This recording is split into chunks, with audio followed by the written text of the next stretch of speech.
The ending of Eva, Aizen's reveal, the Super Saiyan 1 transformation, One Piece's Gear 5, and Naruto confronting pain. There are moments for me in all shows that make certain series great, and I think the end of this battle is another one of those. Everything we thought we understood about the series is ultimately flipped on its head throughout this fight here. So, it's time. Today we are diving back into Jujutsu Kaisen and the most recent complete section of the story. More specifically, the decisive Gojo vs Sukuna battle in the uninhabited, demon-infested district of Shinjuku. Well, I guess I need to kind of take everything back to the exact moment where the fight kicked off, and of course massive manga spoilers for anyone who's an anime only and happened to stumble across this fight. Anywho's, as all of these sorcerers were lacking out discussing how to give Gojo a boost of confidence, as it's the first time they've ever really needed to do so, Gojo himself, accompanied by Gramps and Utahime, all with looks of determination, then roll up and get ready for battle. With everyone around feeling his aura, Yuji greets his sensei wholeheartedly and lets him know that he can't even get close because his technique's in the way. Gojo is slightly surprised by this, but after a moment ends up laughing while telling his boy to give it to him, causing Yuji to jump up and slap his sensei on the back. Then, following on the same path, every other sorcerer patted Gojo on the back as he rolled through the group on his way to the battlefield. Walking through a skyscraper with Gojo now, Ajichi notes that it feels like ages since he was last here, yet in reality it's only been just over a month now. Wanting to know what the realm felt like, Gojo explains to him that the prison realm was like when you're mad busy with work that it flashes in a week. However, the feeling's so draining that you'd never want to experience it again. After a few moments, Gojo inquires about the people in the basement of Shibuya's metro station, where all of that chaos had started back in the Shibuya incident arc. If, we're being specific, that's where Gojo came across Choso, Hanami, and Joko, and they tried, teaming up on him and whatnot. Even though Gojo only fought them for a very short period of time, it left remnants of Gojo's cursed energy that made cursed spirits avoid the entire floor, which is actually insane when you think about it. This man is so strong, his residuals managed to scare off cursed spirits, which is, I still can't fathom it. I don't think anyone else is on this level. Ajichi also reveals that the people who were affected by a 0.2 second domain are all fine, and those who were affected return to normal. Walking up behind Gramps and Utahime now atop the roof, Gojo and Ajichi arrive as the Day of Reckoning has begun. Elsewhere, Arume asks what time the fight is going to take place, to which Sukuna reveals that they didn't really specify a time, but as he says that, he's able to feel Gojo's aura emanating in his direction. Back in the hallway, and just moments before they made it up to the roof, Ajichi confronted Gojo on why he always wanted him to construct the barriers for him. Turning back and looking at his close friend, Gojo tells them that it's because he trusts him more than anyone else. Now, atop the roof and slamming his hands onto the ground in preparation for his barrier, Ajichi just thinks on how he's someone who's always fled. No, someone who didn't even have the courage to flee and was given the courage to run by a friend. Despite everything, Ajichi braces himself and knows that he must live up to Gojo's expectations, either that or die trying.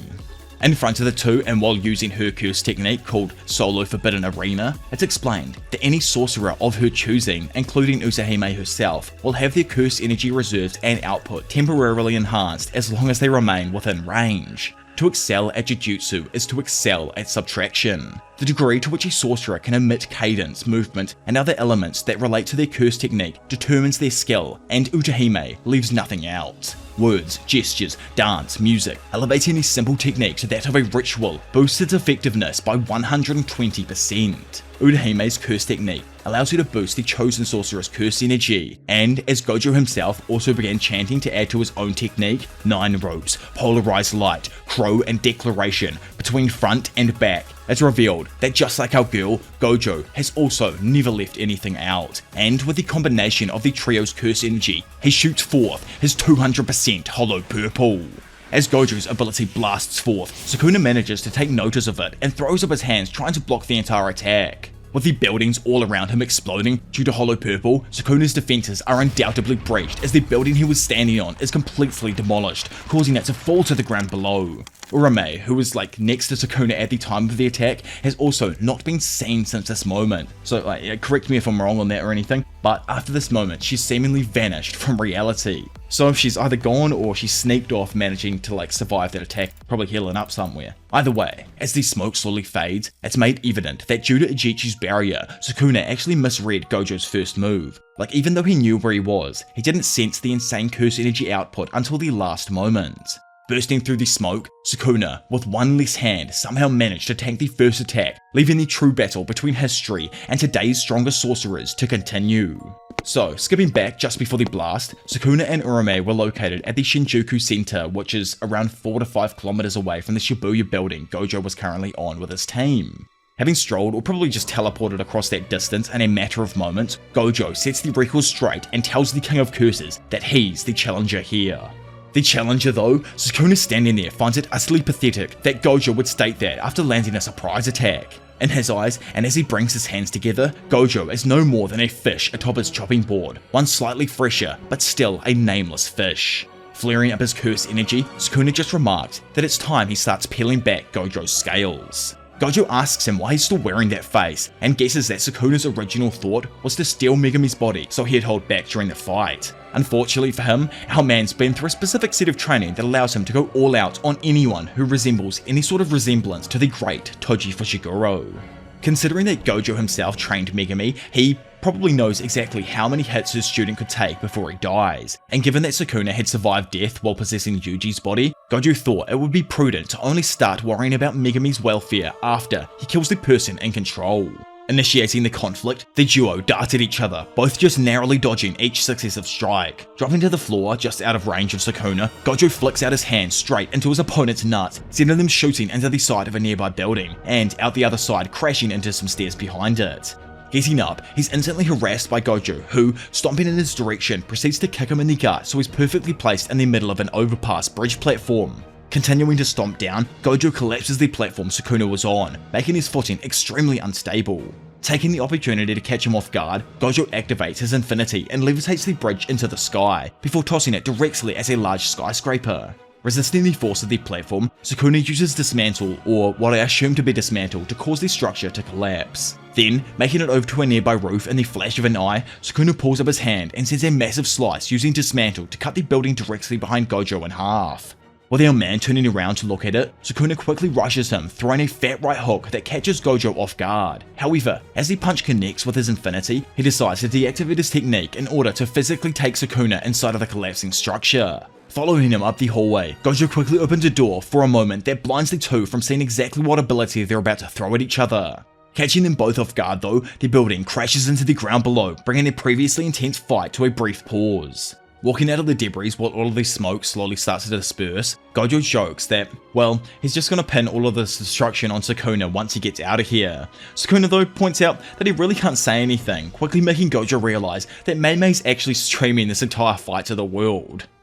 When it comes down to Gojo's limitless technique, it allows him to be completely untouchable. To get around this, and in a similar way to what Hanami and Jogo did, Sukuna is using domain amplification to neutralize his curse technique. Confused slightly on what domain amplification is, Yuta explains to everyone while they watch the fight that he saw something similar in Mikamaru's footage. He pretty much said like what I exactly said before about Jogo and Hanami using domain amplification to nullify like Gojo's technique and everything. Hikari points out that it does seem like Gojo's domain has been neutralized, but he's still confused how. The old G, Kusakabe, lets them all know that it's more of a refined version of a simple domain. If one sheaths themselves in a domain without imbuing your own curse technique, you allow the opponent's technique to flow into that empty space, thereby neutralizing it.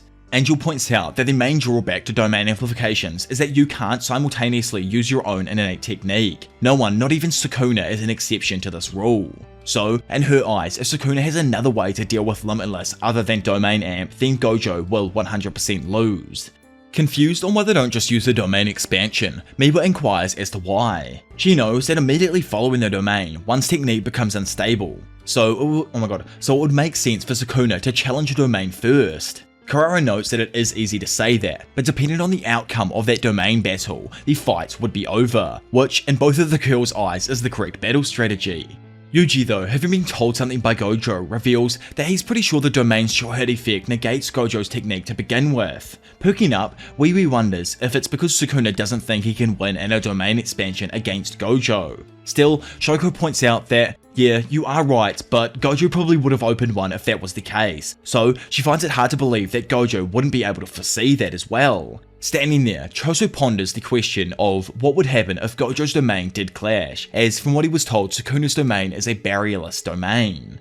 Hearing this bizarre statement, everyone just reacts in shock, unable to believe that his domain doesn't even have a barrier. As an example of just how impossible this is, Kusakabe asks Miwa to toss him that water. However, after she gives him the bottle, he throws it back, telling her to give him the water, not the bottle. Confused, Miwa just facials the absolute hell out of Kusakabe, while in behind them, Mei-san explains that expanding a domain without a barrier is like trying to hold water without a bottle. With no container, can you even accumulate water? Can you paint on thin air without a canvas? With no stem, roots or leaves, can a flower bloom from a seed? Maki compares it to using software without even having a PC to run anything on. It's frankly unfathomable in their eyes, it's completely impossible. Even still, she notes that Megami's domain was never enclosed within a barrier, and having heard that before Megami was given his grade promotion, Kusakabe explained that to use it, he actually had to use an existing structure to enclose his domain.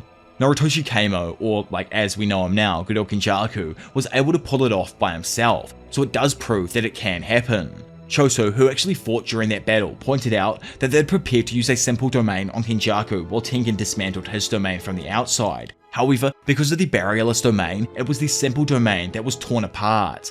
Miwa, who's confused over what exactly would clash in this attack, states that the short effect is imbued within the barrier itself, so it can only clash with another barrier. She also realizes that, well, everyone's talking as if their domains are a given, but domains devour an insane amount of curse energy, so wouldn't avoiding using them make sense? Inumaki speaks up and notes that, well, it doesn't really matter since Gojo has an infinite amount of curse energy. Ino knows that fact isn't actually true, and it's just due to how he's skilled at using his specific technique. If his curse energy consumption rate ends up being less than what he actually replenishes, then it could technically run out. That's just working under the assumption though that he's using it like normal. If he changes things up and starts using domains consecutively, then that could be a completely different story. Not having even mentioned what Sukuna is actually capable of as well in fighting, Kashimo speaks up to state that the sharpness of his technique's activation is unparalleled. The way he can switch things up in a matter of milliseconds from innate techniques to domain amplifications is utterly amazing. If Gojo literally wasn't who he is, then Sukuna would comfortably be winning in terms of curse energy utilization. What's more, his total curse energy output is probably even more than Yuta's. From what he can physically tell, he'd say it's probably double the amount that he actually has. Momo, who's been pretty quiet this entire chat, speaks up and feels that maybe nobody, not even them, knows how this is going to play out. If Gojo and Sukuna's domains do clash, who knows what could possibly happen? Then, right on that exact moment, and after all of this insane build-up that we just went through, Higuruma signaled that they are about to begin the domain clashes. Back in Shinjuku, both Sukuna and Gojo throw up their respective hand signs to simultaneously open the Infinite Void and Malevolent Shrine. With Sukuna now appearing above his shrine and Gojo standing a few feet back, it's explained that the two are evenly matched. They form a perfect pair within Gojo's barrier, which in turn meant that both guaranteed hits overlapped each other, then cancelled themselves out. In this battle, and as the two expand their domains, should either one of them sustain severe damage, it will cause the collapse of their domain, and the other one's sure hits will immediately take effect. Back at the TV room, Kusakabe and Mei both react in shock as somehow, even with their domains active, they're still evenly matched. In Shinjuku, the pure force of the two overlapping domains caused the surrounding area to start getting atomized. Sadly for Gojo, the effective range of Sukuna's domain reaches even beyond that of a barrier, and just as Yuji notes that a domain expansion is weak from the outside, Gojo's domain cracks and shatters as it's shown that below it, Sukuna's domain now sits perfectly fine. With no protection against Sukuna's sure hit technique, the effect immediately flies forth and seemingly cuts down the strongest sorcerer of today. Having taken the slash to the neck, Gojo nonchalantly activates his reverse curse technique, which everyone back at the lair reacts to. Higuruma states that as long as Gojo stays in range, the slashes will never stop coming. Choso, who assumes escaping is probably the port of call for Gojo, is backed up by Hikari, who somewhat agreed with him. However, it's more that Hikari assumes Gojo will make a dash for the exit, whereas Kusakabe realizes that teleporting is out of the question, since it's an application of the limitless technique. Due to the use of his domain expansion and it being destroyed, it's plausible that for a moment he can't use his curse technique, which, like they state, means he's in store for one hell of a beatdown. Back inside of Sukuna's domain expansion, Gojo is relentlessly slashed over and over again by the sure hit effect of the domain. Somehow though, Gojo manages to calm himself as he knows for a fact that when it comes down to techniques, Limitless is far better. Having been able to consistently overpower Sukuna's short-hit effect with his use of reverse curse technique, Gojo, just like what everyone else had expected, makes a dash for the exit. Sukuna immediately makes a dash to keep up with him while remarking that he isn't going to just let him escape. Grabbing his leg though, Gojo, still while constantly getting slashed, pulls him in and knees Sukuna into the floor. Towering over him, Gojo attempts to land a curse energy infused overhand, but misses, only cracking the floor as Sukuna manages to quickly weasel his way out. Standing there and looking at his opponent, Sukuna remarks that Gojo's still moving pretty well, considering that he's been activating his reverse curse technique at full output in order to survive the constant slashing.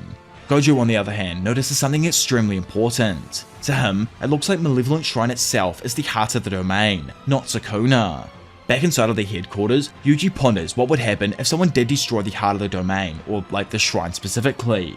The Big Brain Kusakabe brings up that objects inside of domains don't tend to hold any special meaning or significance, so think of it as like it wasn't even there to begin with. Mei-san thinks that if it is a symbol of the domain, then you wouldn't even be able to destroy it, and even considering Gojo's insane skills, it doesn't look like he's taken any measures to actually try to destroy it. Suddenly, Gojo activates the new Shadow style Simple Domain, taking Kusakabe by surprise as he probably didn't expect to see this one.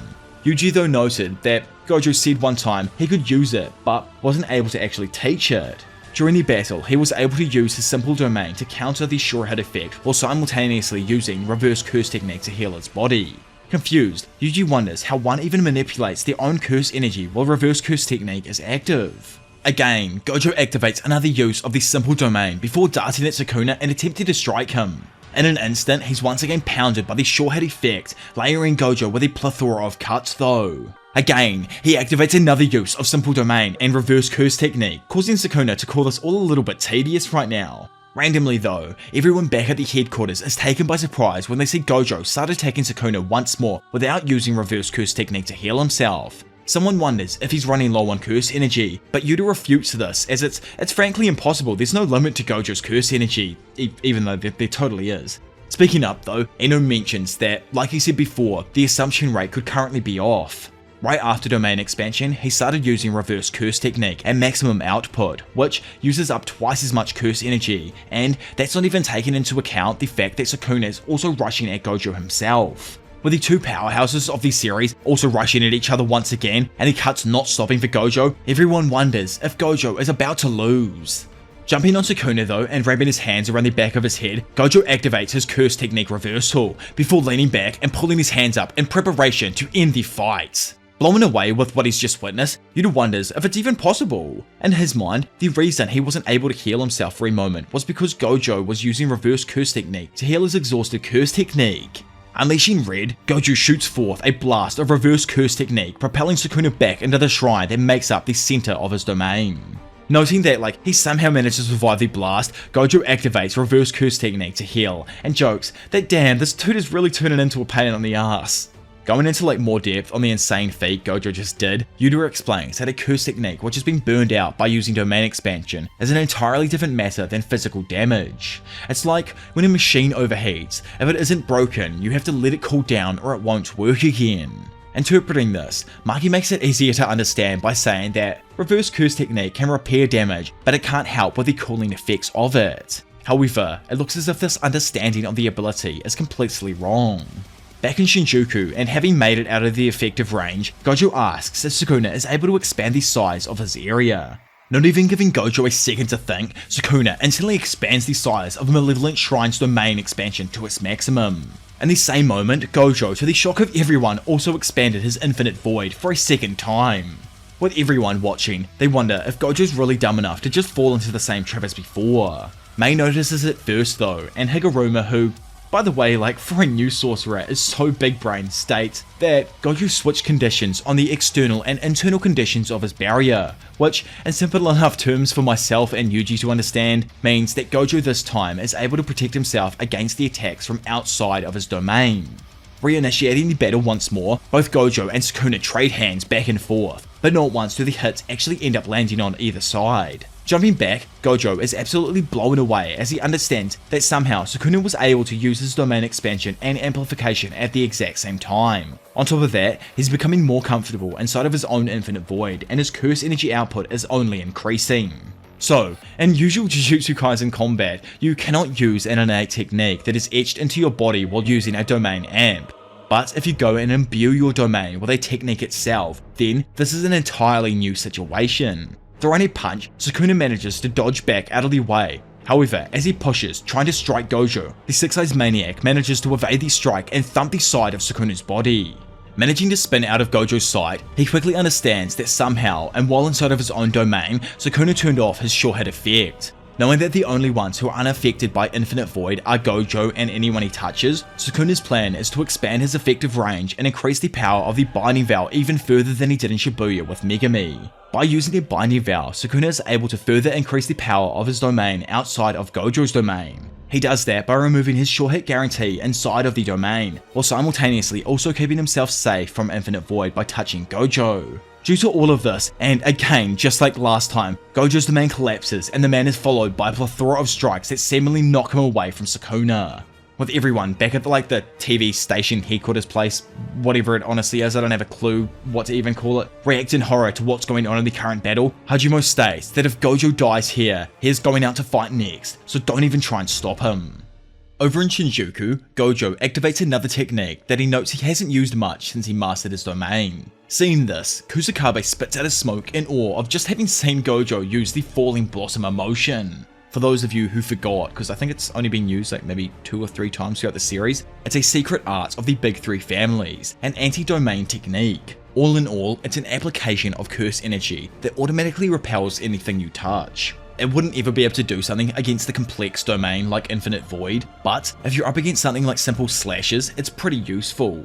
Jumping in, Shoko says that he most likely used it so he can heal his burned out curse technique, or at the least buy some time. Again though, like what is this, the 3rd time now? Gojo blows them all away as he activates another use of Infinite Void. Unlike all of the previous uses though, this time it's completely massive in comparison, and in Kishimo's eyes, it looks as if Gojo was trying to encapsulate all of Sukuna's domain within his own barrier. Mei thinks that it's a bad move trying to expand a domain to that size, as it'll drastically lower its effectiveness, and like Higuruma states, even if the domain isn't destroyed, it's still pointless unless he wins the battle inside of it. Suddenly, Gojo's domain cracks, putting everyone on edge and making them think that it's about to fail. Momo though quickly speaks up that no, it's not broken, in fact the barrier is quickly changing size and now it's only a fraction of the original size. With Gojo's domain only like the size of a basketball now, Kusakabe remarked that this is frankly impossible, causing Mei to joke about how many times they've said these words today. Maki curiously questions its outward appearance and if the inside is that of a similar size.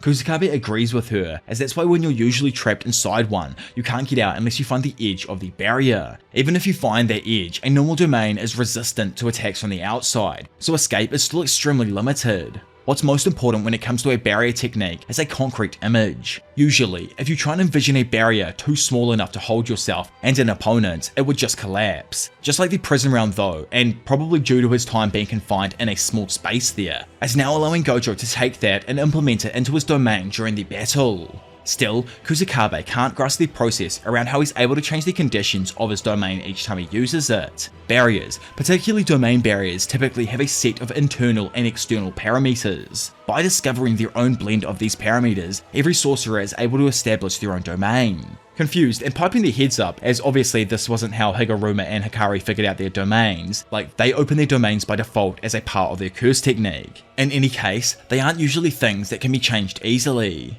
Kusakabe ponders if he changed the size of his domain because it was too difficult to maintain the larger surface mass, so he had to compress it to make things easier. Or maybe it was because he wanted to see if he could cover all of the Malevolent Shrine with an even larger barrier.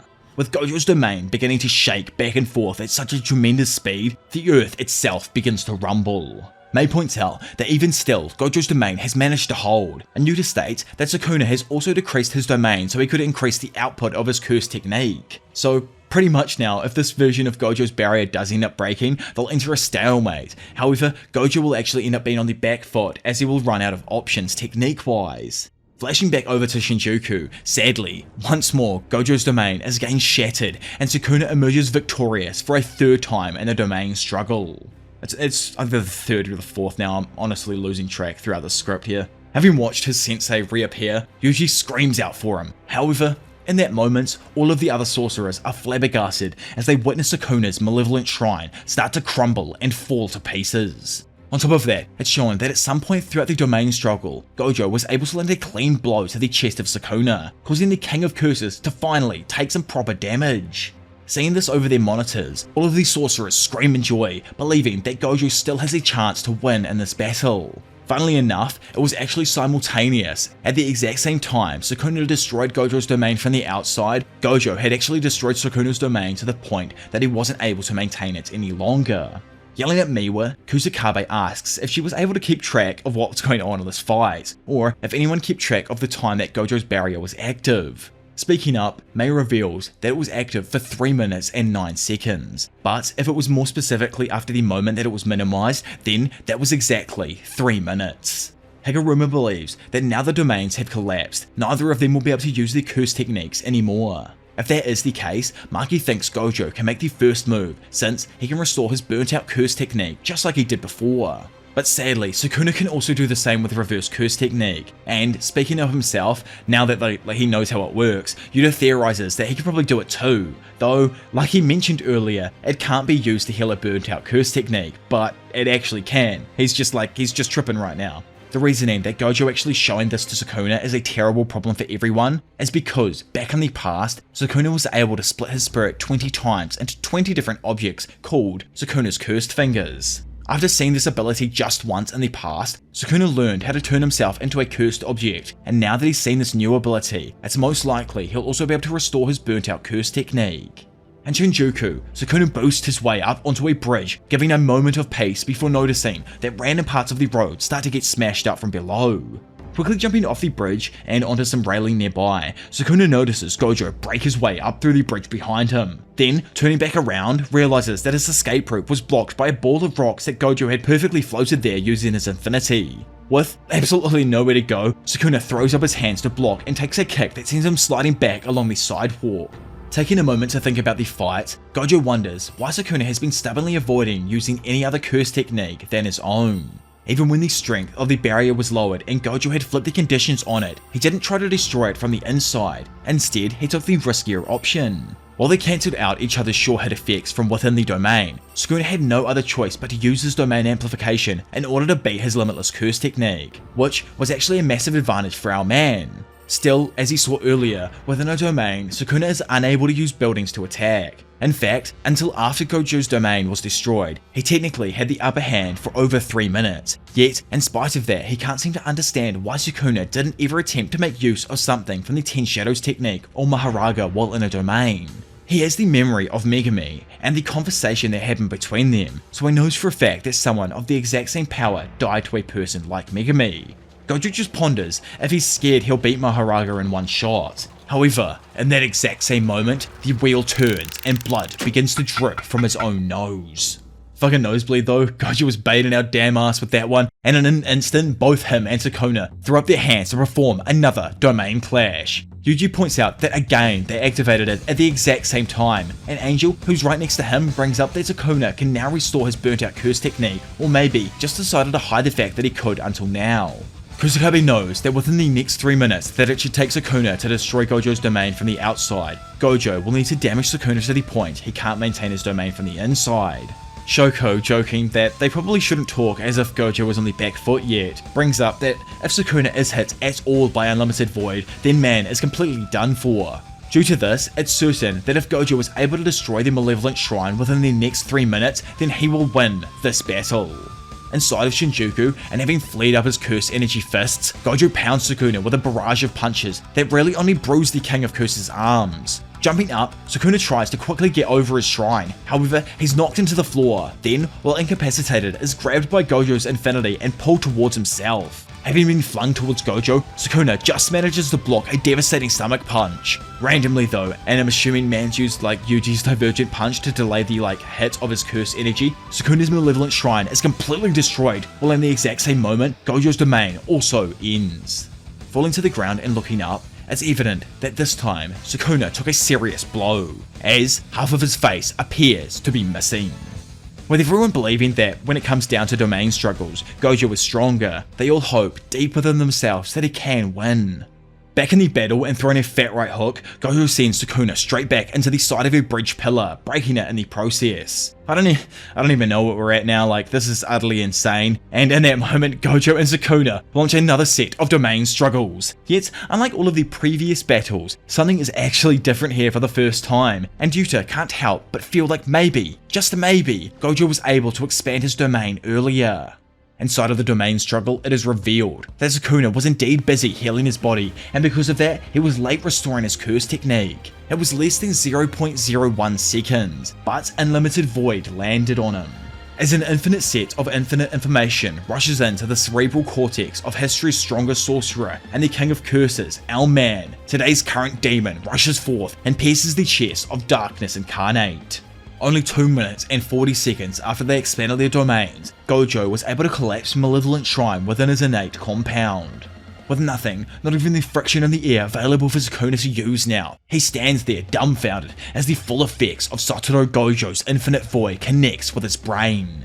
Not done yet himself, Gojo lets everyone know that crushing his heart was only the beginning. Now, he's gonna take everything from him. However, before he's able to even connect with Sukuna, a set of prolific words are spoken. With this treasure I summon, 8-handled, sword divergent, Scylla Divine, General, Maharaga. Skitting out with the fact that, Sukuna managed to summon him in that moment, Gojo just assumes that it hasn't had time to adapt to Unlimited Void yet, so surely he can destroy it in one shot. Activating Curse Technique Reversal, Gojo is just baffled when he witnesses Maharaga literally not care, and instead with his Sword of Extermination slashes down, completely destroying Gojo's Infinite Void. Falling to the ground now, Gojo can only gasp as he realizes that somehow Maharaga had already adapted to his domain expansion, allowing him to freely attack from the inside. Realizing that Maharaga had been summoned, Choso points out that it has the ability to adapt to any attack, even Unlimited Void. Using Reverse Curse Technique, and with Maharaga by his side, Sukuna knows that Gojo was well aware of the Shikigami's abilities. In the battles so far, both of the guys have had their domains cancel each other's out a total of 5 times. Gojo's Sure Hit effect targeted everything within their domain, whereas Sukuna's Sure Hit effect targeted everything inside the domain with the exception of himself. This means that the Sure Hit effect targeting Sukuna was still in place. Crazily enough, one of the duo was able to take on Unlimited Void a total of 5 times while shouldering the burden of Maharaga's adaptation. This person wasn't Sukuna though. No, it was someone else entirely. Blown away with the revelation, Gojo quickly figures that somehow he managed to adapt to Unlimited Void within 0.01 seconds of his domain opening. Doing some more crazy deductions, he figures that, like I said, somehow Sukuna overcame the burden of Maharaga's adaptation ability. Then realizing he's wrong, states that the one actually taking the damage was Megami's soul. Deep inside the conscious of Megami's mind, we see him barely awake with Maharaga's wheel floating directly above him. Seeing Gojo now and wondering what's on his mind, Sukuna asks, "What's up?" To which Gojo says, "Nothing really, it just warms his heart to see him using such fraudulent abilities." Replying to his underhanded diss, Sukuna states that Unlimited Void is an ability that Gojo activated once inside of his domain. He originally expected it to be a pain in the ass trying to figure out this technique, and at the start of the fight he had planned to neutralize it first. So, while unable to use amplification within the domain, Sukuna used Megami's soul to adapt to Unlimited Void using his own 10 Shadows technique. As a result, he wasn't able to use anything other than what was originally imbued into his own domain. Knowing that all Megami took then was the process of adaptation, not like the full effect of Infinite Void itself, Gojo begins pulling up his hand and remarking that Sukuna hasn't actually adapted Megami's soul itself to Unlimited Void, and if he opens his domain once more, he'll destroy him in one attack. Not fazed over this though, Sukuna kinda just laughs and taunts Gojo while telling him that he's no longer able to open his domain. Instantly, and as he tries activating it once more, blood begins streaming from his nose, and everyone back at headquarters still watching the monitors begins freaking out over the possible outcomes. By the way, who do you guys think has left from the headquarters? We can see a few people are still there from flashing around between now and what's released. I have a few thoughts in mind, where's Takaba? I haven't seen him since the start of their conversation, I'm pretty sure, back at 220 something. Anyway, getting back to the story. Having found a way in now, Sukuna remarks that using Reverse Curse Technique to heal his exhausted innate technique looks to have strained his physical brain quite a bit. To him, it's evident that his brain, more specifically the prefrontal cortex where the information on curse techniques is located, has been destroyed and repaired far too many times using reverse curse technique to heal his burnt out curse technique now. Oh my god man, the amount of times I have said curse technique, reverse curse technique throughout this video, like, I am so confused, and I've probably messed it up like once or twice. I probably have. Anyway. Terrified at the fact that Gojo had been using such a wild technique, Yusuke just screams that this is way too risky. They all know that the brain, especially that section of the brain, is the most important, and you can't even compare it to simply repairing someone's normal bodily damage. Shoko speaks up, nervous over the fact that she kind of assumed by now that Gojo had gotten used to this effect on his brain. However, it looks like he's beginning to suffer. On top of that, Sukuna has actually done it fewer times, so he's in a much healthier battle condition. Back in Shinjuku, and as Gojo drops to one knee, Sukuna states that Gojo has reached his limits. Even if he could have expanded his domain again, he would have lost the instant that he did. Not to mention the fact that he wouldn't even be able to make it precise enough to actually be a threat to Sukuna. Taunting him like the demon he truly is, Sukuna lets Gojo know that next up, he'll bring the circumference of his domain inwards. From there, he'll be left with nowhere to run, and as he carves him up, he'll simultaneously adapt to his infinity.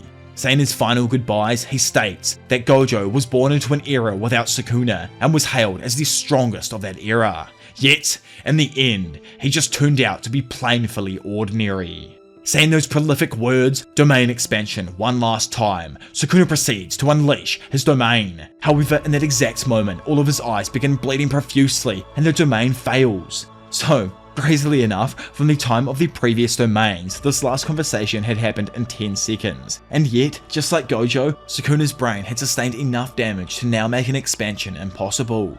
Jumping up and laughing at Sukuna after seeing this, Gojo just notes that it looks like it's hitting him pretty hard now. Then pointing at Mei's crows, he knows that all of his students are watching him put his life on the line, so he's gonna go ahead and keep showing off for them. Jumping forth with a speed that Sukuna is unable to keep up with, Gojo throws a fat right hook to let his opponent know that he still has a long way to go to defeat him.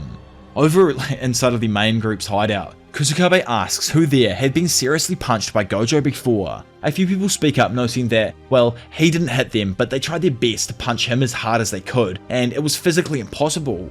Due to only like a few people taking a hit though, Kusakabe, who I'm assuming has as well, says that his fists are enhanced with curse energy, and on the moment of impact, blue repeatedly absorbs the surrounding space. It feels as if you're being counterattacked after preparing for a regular blow.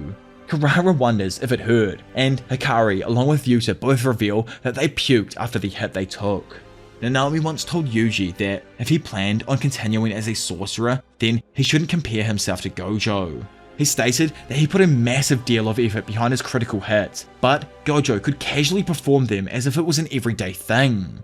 Putting them all back on track though, and what Kusakabe was mainly trying to explain, was that from here on out, when it comes to straight hands, he doesn't have a clue what Gojo is doing. Back in Shinjuku, it's shown that Gojo is completely dominating Sukuna in a physical fight. He boosts down a building while smashing Sukuna into every level, before turning around and tossing him over the road. When Sukuna lands, Gojo uses all of the rubble that had previously broken away from the building to entrap the King of Curses inside a brick coffin. Exploding out of the reinforced brick, Sukuna darts forth and quickly ducks a head kick from Gojo. Getting caught under his trap though, Gojo slams his leg down, only to see Sukuna flip out of the way and prepare his own axe kick.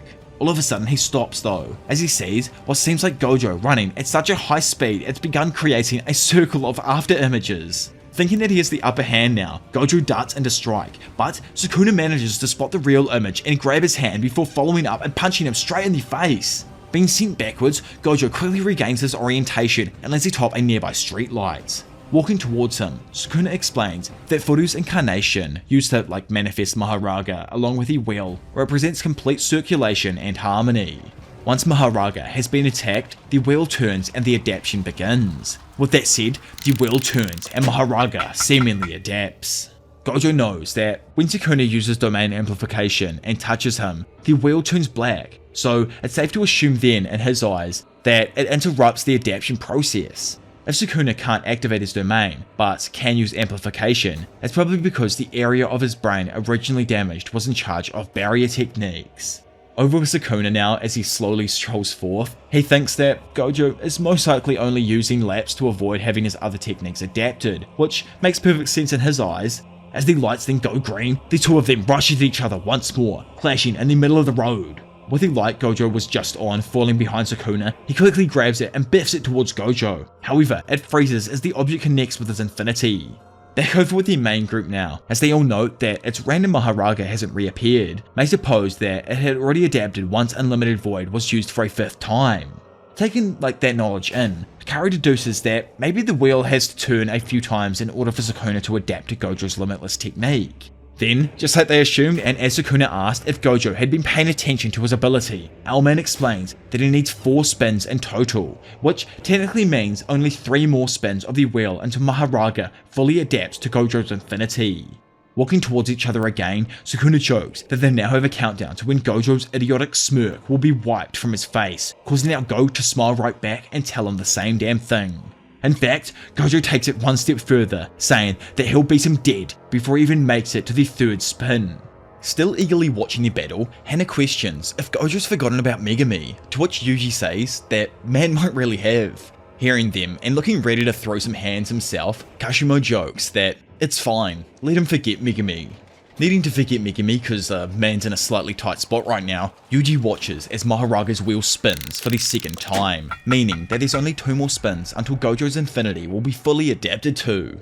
Turning his hands into perfectly constructed orbs of blue curse energy, Gojo flings them at Sukuna, making him acrobatically flip out of the way as the ability burns the bridge from existence. Capturing Sukuna within his range, Gojo sticks both of his hands forth and creates more cursed energy orbs that circle his target, leaving them with nowhere to escape. Somehow escaping though, Sukuna manages to duck down before darting off, causing all of the orbs to immediately change direction and start tracking his new position. Boosting it around one of the nearby pillars, Gojo flies up and quickly blocks Sukuna's kick. Having gained the advantage now, he follows up by kicking his opponent down towards the road below. While falling, the wheel spins for the 3rd time, making everyone back at the TV room get more and more nervous over the impending adaptation. Yuji curiously wonders if it's time that's needed for the wheel to adapt, or if it was battle experience. Realizing what Yuji was trying to say, Kusakabe solidifies his question by also pondering if A. Does it take one attack, then time for the wheel to understand, then adapt, or B. Is it adapting after taking multiple blows? Still not even sure himself, he points out that Gojo hasn't used anything other than laps, so he doesn't even know, and compounding that, Kashimo states that either option is actually possible. That's the reality of the situation. Following the King of Curses through one of the nearby building's windows, Gojo remarks that from now on, he's gonna give him hell. In his eyes, he's convinced Sukuna that all he's using is blue, so with this timing, he won't be able to react. Pulling up his hand and firing a point-blank shot of Curse Technique Reversal Red, Gojo just watches as the wheel turns black, signifying that Sukuna had activated his domain amplification. As the technique hit, and because of what I previously just mentioned, Sukuna was just barely able to minimize the damage in time. Activating his reverse curse technique to heal, Sukuna thinks that he expected this. Even if amplification can neutralize the low output of Limitless, it can't fully cancel out blue or the reversed red. Yuji and Kusakabe both react in abject horror as they realize that at this rate, Sukuna will fully adapt to his technique. Looking heavily beaten and bruised, Sukuna turns around to remark that Gojo is sloppy, and questions if the greatest sorcerer of today had lost his cool once his hand was red. Randomly though, Gojo doesn't attack, and instead, he just tells his opponent that, you know, like the red he shot back before, well, it hasn't actually exploded yet. Suddenly, taking one of the hardest back shots in the figurative world that is Jujutsu Kaisen, Sukuna gasps in pain as he realizes that he, the King of Curses, was taken from behind.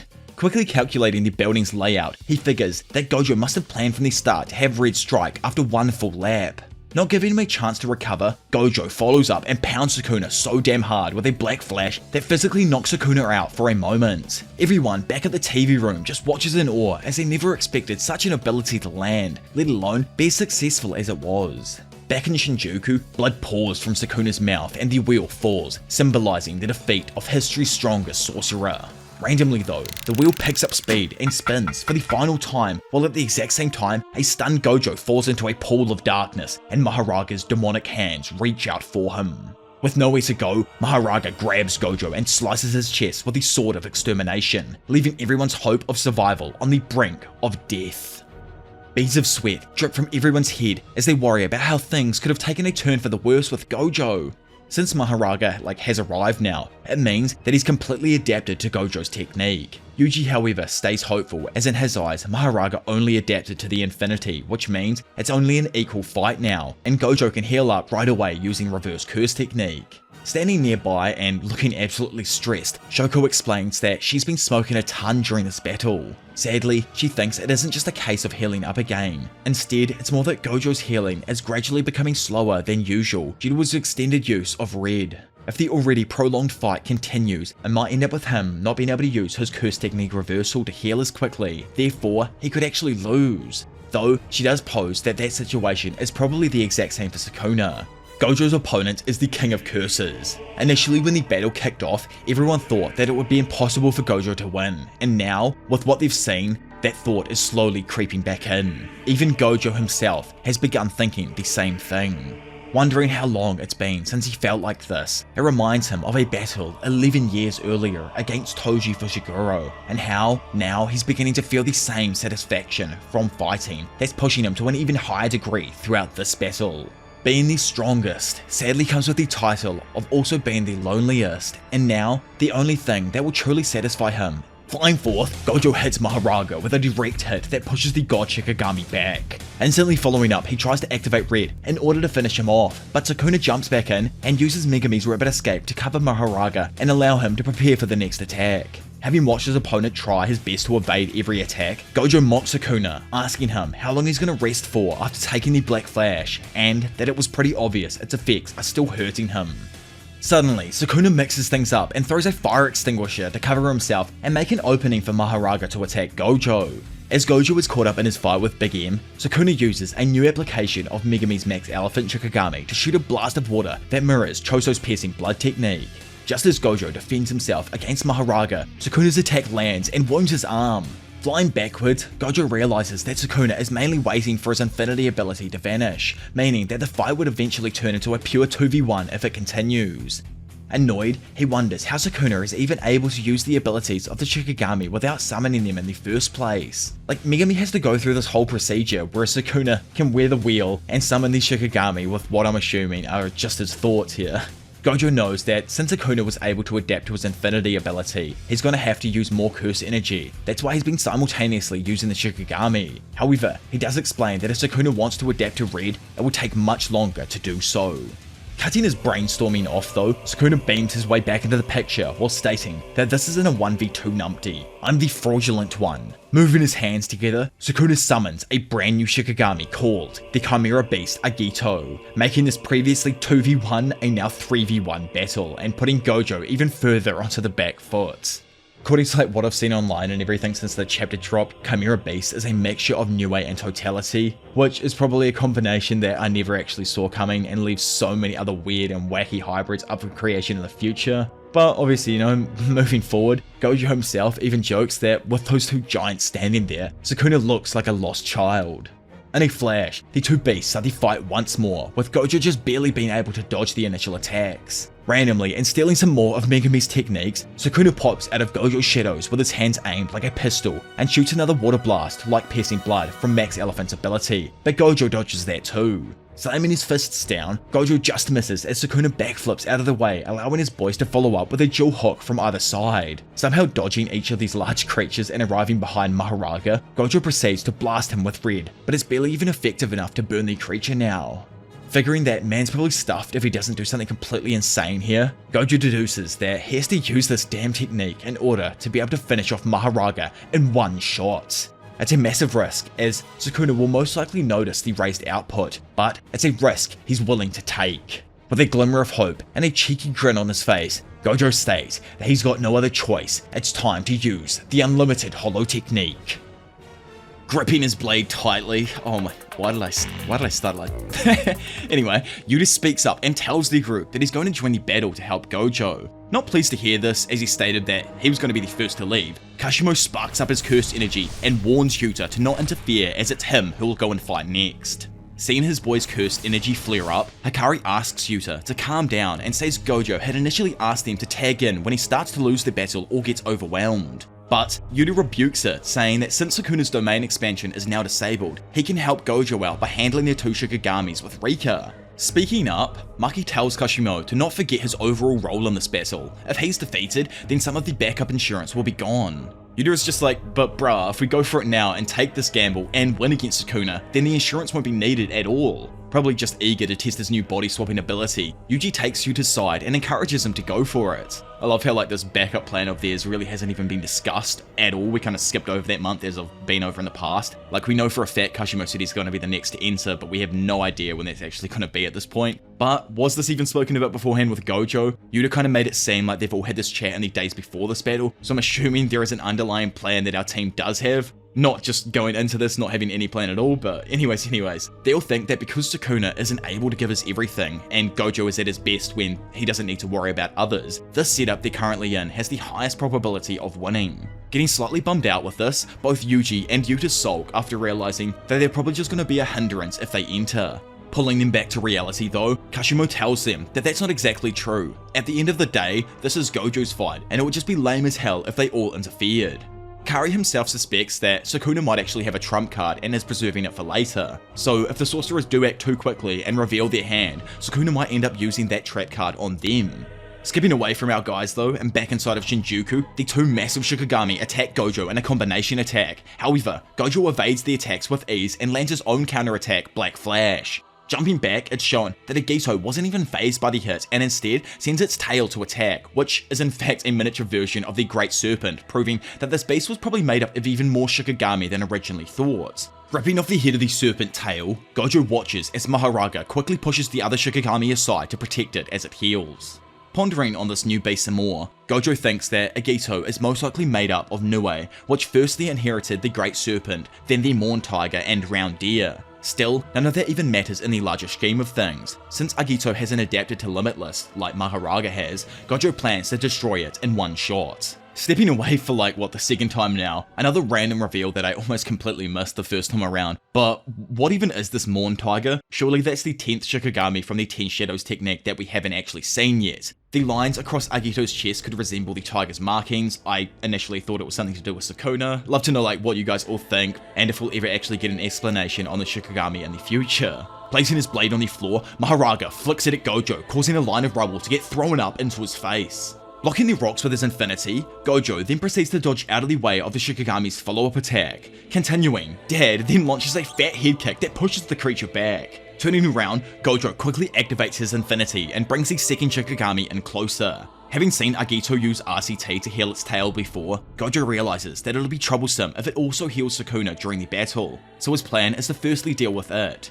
Elsewhere, inside of his dank, shadowy world, Sukuna starts creating a plan to not let Gojo use his prolific Hollow Purple. He knows that the last time Gojo used it, the attack was amped up to 120%. Still, he was able to take it head on with somewhat minimal damage since it was coming from such a large distance. However, due to everything that's happened since then, if Dad does hit him with even a 100% Hollow Purple right now, then it will be fatal.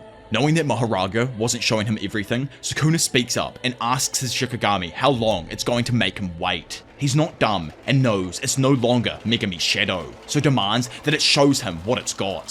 Following those orders, Maharaga's wheel spins and sends forth an ability that looks exactly like Sukuna's Dismantle, which slices the greatest sorcerer of today's arm right off. Not leaving his shadowy realm, Sukuna chuckles and praises Maharaga for its adept use of his technique, while simultaneously, a bunch of the sorcerers all scream in pure panic. Shoko personally knows that this isn't great timing at all, as Gojo's healing is currently weakened. Re-emerging from his shadows and taking the advantage, Sukuna punches Gojo before quickly following up with a wicked snap kick that sends Gojo directly into the path of Agito, who'd begun flaring up its own cursed energy. Agito then proceeds to absolutely pummel Gojo's head with a fat right hook. However, you can't just shoot a hole into the surface of Mars. Gojo, looking completely manic, looks into its eyes while creating an orb of condensed blue and tells Agito that for a while now it wasn't worthy enough to be considered an opponent in this battle. Smashing his left hand down now, Gojo effortlessly thrashes around the pathetic curse. Looking at Sukuna and Maharaga, he cements Agito's uselessness as he captures it completely within his new, blue, maximum output and sends a pathetic creature hurling towards Sukuna and Maharaga. Dodging out of the way of the blast, Sukuna can only watch as the amalgamation of Shikigamis is sent hurling through Shinjuku before it is eventually crushed and destroyed under the pure force of Gojo's maximum output technique. 41 seconds later, Gojo's purple has also ripped its way through the battlefield in Shinjuku. The gods envy us.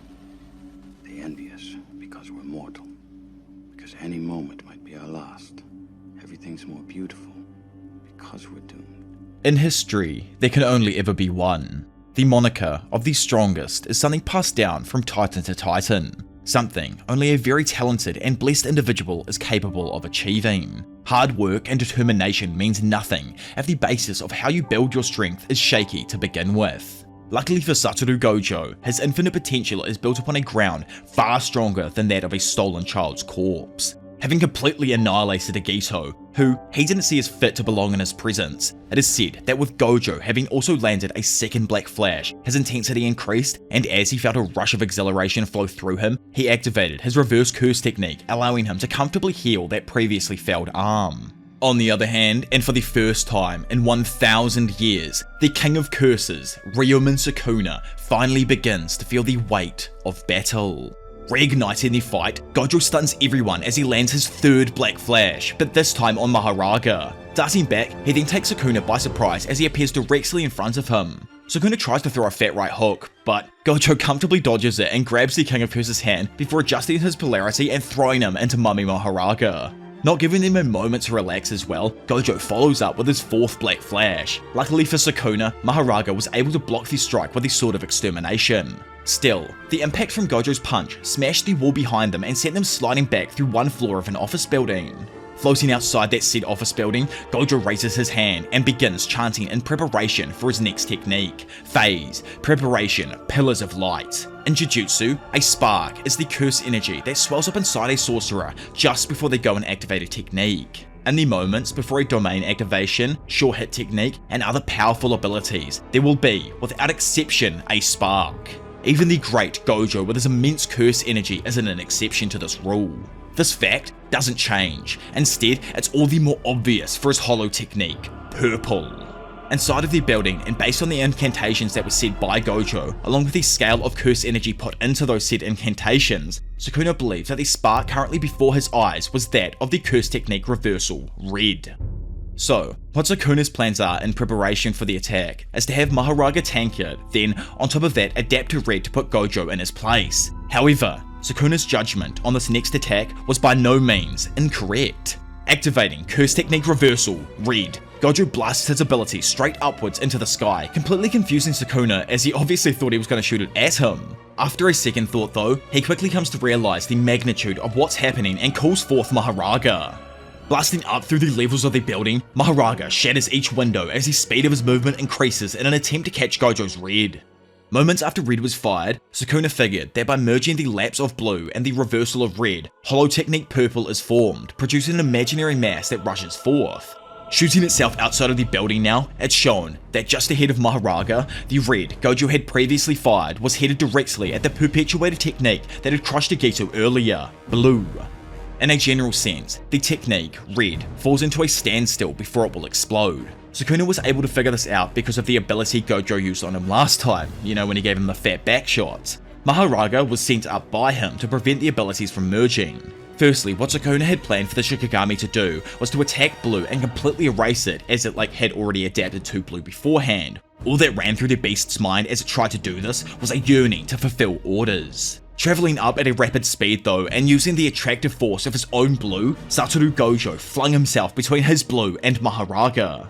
Blue chooses its targets without bias, and because its attraction isn't affecting the adapted Maharaga, as a side effect, it causes his adaptation to actually backfire. Lunging forth, Gojo lands a fat uppercut on the Shikigami that leaves Sukuna with no one to defend him as he prepares his own last-ditch attack. Pulling up his hand to perform another use of his piercing blood-like ability, Sukuna plans to disrupt the merging by causing the explosion of red first before it can merge. Shooting off his ability, Gojo quickly follows up and punches the King of Curses in his side. Looking up and seeing that his ability was able to shoot forth and that it was about to clash with Gojo's, Sukuna confidently remarked that he was too slow. Unfazed by this all, Gojo quickly rattles off the incarnation for blue, phase, twilight, eyes of Pranja in such a short period of time that it utterly stuns Sukuna. Glancing at his attack again, he watches as it pierces into Gojo's steadily merging technique, not affecting it in the slightest. The reason that it didn't actually disrupt Red right there is because Gojo, in those last milliseconds before the technique was about to hit, reactivated and restored his output following the incarnations that he just previously said. Which is actually insane when you think about it, I don't even know how man did that. Anyway, floating there with both foes on each side of him, Gojo starts his incantations for the legendary Hollow technique, Purple. 9 ropes, polarized light, Crow and Shomyo, the gap between within and without. Witnessing the battle of the century back at the TV room, Yuta apologizes to Kusakabe for what he had said previously. As to him, it's pretty obvious that if a burden such as himself entered the battle, then Gojo wouldn't have been able to do this. With both colours fully combining and the purple light of the gods themselves getting ever brighter, Gojo looks upon both of his terrified opponents' faces and finishes the incantation. Purple.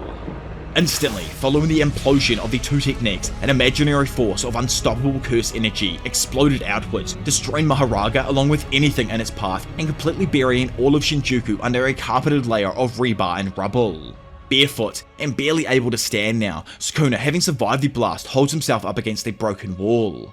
In front of him, Gojo states that this was an unlimited purple, not bound by any specific target, so it even damaged him. However, as we can see, it's obvious that there's a difference in the level of their damage. Gojo assumes that it's just because his curse energy pool is just that large. So in the end, all's well that ends well in his eyes. He even jokes that he totally crushed Sukuna in the improvisation department with that use of remote purple, and that is the first time he's ever had to actually blow himself up and then repair himself, which again is mental. How do you even do that? I know you can RDC, but as long as you keep that part of the brain there.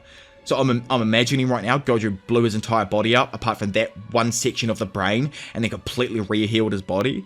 I don't know, man, that's actually insane when you think about it. If you're confused like I kind of am right here and how in the world Gojo was able to start using curse energy again, well, it's like Kusakabe says here, and how we all learned earlier on back in the series when our boy Yuji landed 4 of them. Gojo was able to regain his reverse curse technique because of his use of black flashes. So, miracles happen when people start landing these black flashes pretty much, they reach their true potential and stuff. So now, with Sukuna, who has slowed healing, no Maharaga, and an inability to do any more damage, it means that for sure, 100% Gojo wins the battle of the strongest sorcerer in the history of the Jujutsu Kaisen universe. Suddenly, it all goes dark. Breaking through the unsettling quiet, Gedo yells out to a familiar someone, saying yo. Looking up with a stupefied look on his face, Gojo groans, confused with his current predicament. Leaning back in his chair, Gojo tells his man that this is probably the worst he could have got.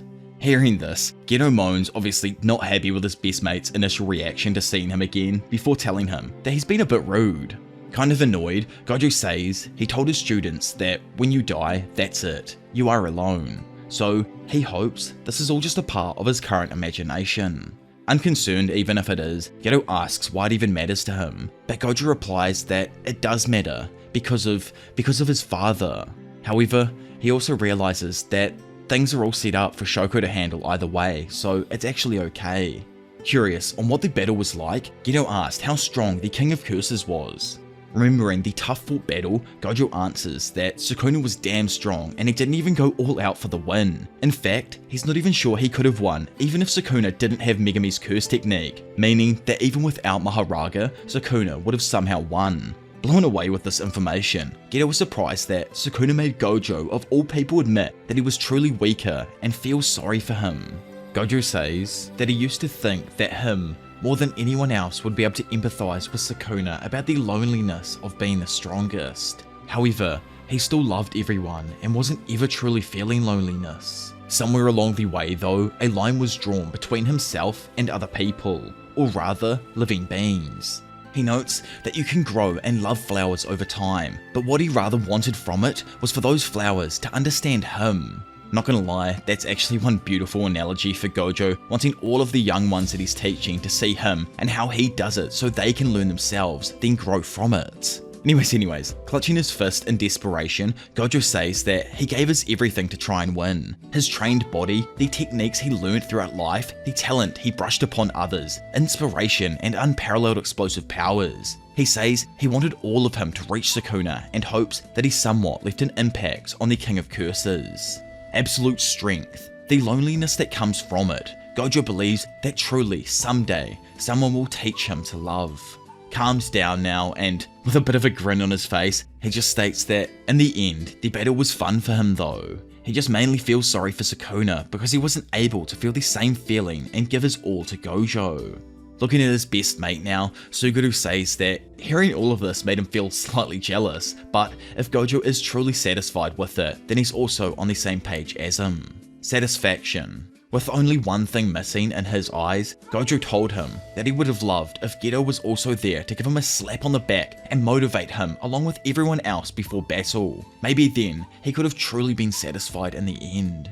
Either way, and pushing that thought aside, he says that he's glad what killed him in the end wasn't time or disease, but someone stronger than him. Grossed out with that level of strength though, Nanami perks up and asks Gojo which samurai general he currently is. Sitting on the airport chair behind him, Nanami continues that what Gojo was just saying is something that no one in the modern age would ever say, and guesses that it's also why he was able to live longer than him in the end. Speaking up and making his short re-entrance into the story as well, Yu Hayabara says that the timing was just a tad different for the big man and Nanami, obviously referring to their deaths and stuff, so like Nanami died in Shibuya and then only a couple months later Gojo was passed away, so he's saying their timing wasn't too different.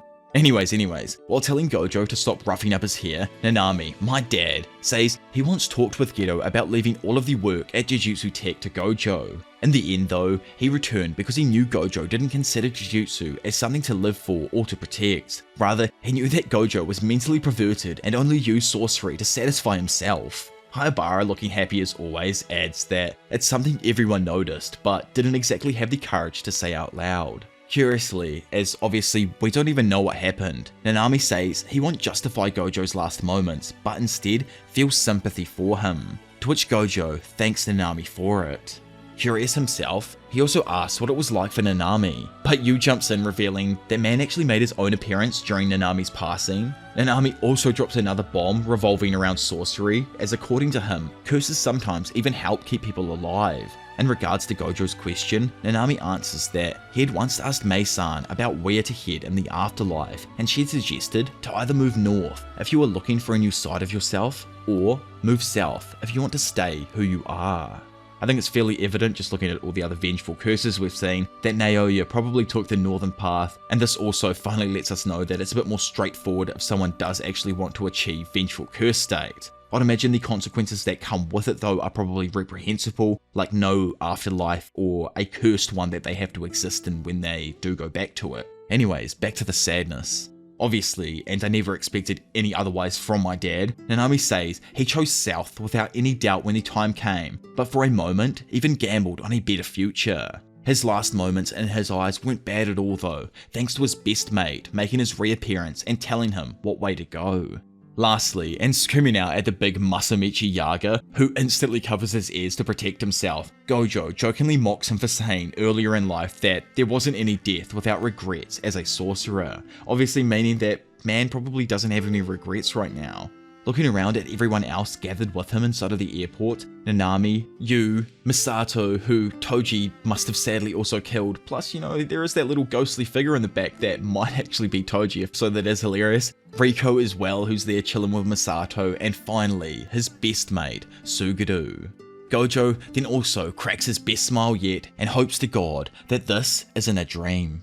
In reality, Gojo, who was just deemed the strongest sorcerer in Jujutsu Kaisen history, is shown to be in half and no longer capable of breathing. With his eyes' movement stopping and the beat of his heart ceasing, Satoru Gojo loses. And rest in peace, big man. It had to happen at some point, but thank you, Giga. It was absolutely amazing the way it did happen. As dust particles then fall from above, blanketing the entire battlefield, Sukuna, the King of Curses, explains what truly happened under Maharaga's adaptation. Once Maharaga receives an attack from someone, it'll gradually adapt to it over time.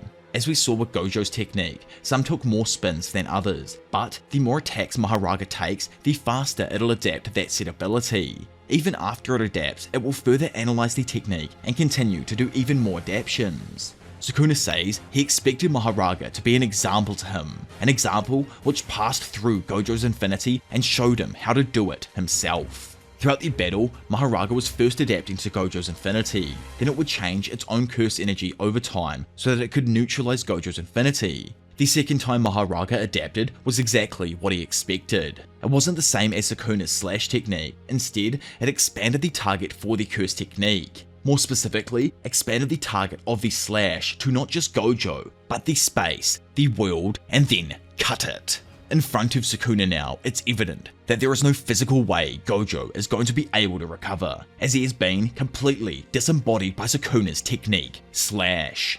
Sukuna explains that infinity doesn't matter as a technique. If the world exists, the world will be divided. It doesn't matter if Gojo or even his infinity exists, they will be sliced. Sukuna notes that it was difficult for him to pull off, but a great example for him to work on. Bringing Gojo's wish to fruition, Sukuna, with a fat smile on his face, then thanks him for the magnificent battle, while saying that he will never ever forget about him. Turning and seeing someone approaching him at a high speed now, Sukuna tells them that he better not let him down. Flashing into the sky, we see that without any time for anyone to mourn or feel sorry for Gojo's death, the one that came in to take his place against the King of Curses was no one other than the Thunder God, Hajime Kashimo.